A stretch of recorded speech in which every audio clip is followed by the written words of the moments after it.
You've worked all around the world on these cruises. Have you ever worked on a cruise where the audience didn't speak English?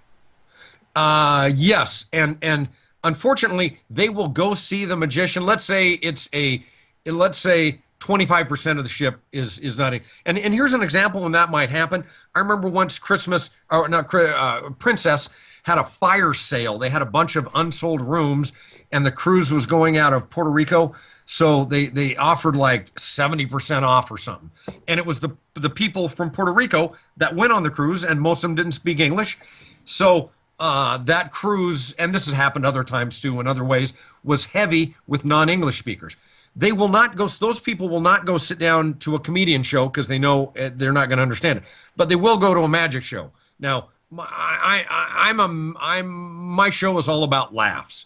All right, magic is the backbone, but I'm much like a comedian. If you don't understand what I'm saying, my show is not entertaining at all.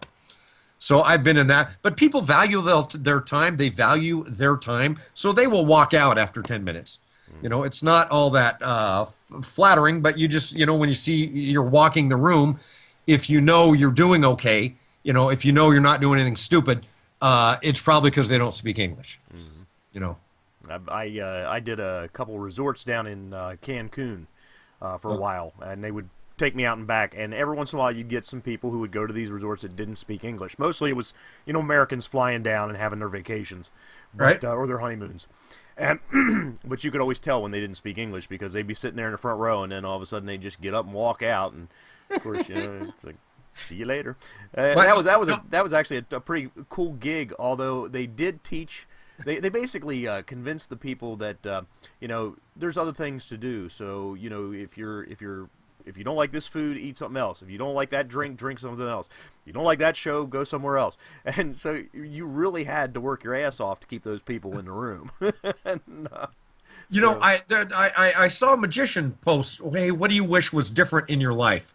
In your career, and he said, I wish I would have been in front of tougher audiences doing close-up, not so friendly. I wish people would have pointed out when I was exposing something. I wish they would have told me when they're busting me instead of being so nice. What you're describing is a great litmus test. Look, I have to work to keep them there. They're not staying there because they're polite. They're staying there because they're entertained. And if they're not, how can I be more entertaining? Yeah, it's very. I did street for a while too. I wanted to check when I started doing vent because I started doing it later in life. I got booked into a thing called Beach Street USA. Just loved it because it was instant feedback. Either the people came and stayed or they left. And it's not very flattering when you're the only guy standing in the middle of the street with a puppet on his arm. They're like, "Oh, look at the homeless man." So very good training, though. Very good way to get chops. It's excellent. It's excellent training, and I agree with you. You gotta work, and I did that for about a month each summer, and I still do it. I think this year I'm only booked in for like 12 days, but just a great way to test new material and a great way to learn how to work an audience. Because those people, they won't go for a dead spot. No. If you, excuse me, let me. Some people in magic, they call that the bends. When you bend over to get something for your prop case, if this doesn't go in your case smooth and this comes out of your case smooth, people know that it's that gap that will go. People, the Starbucks is open. I just saw a Starbucks down there.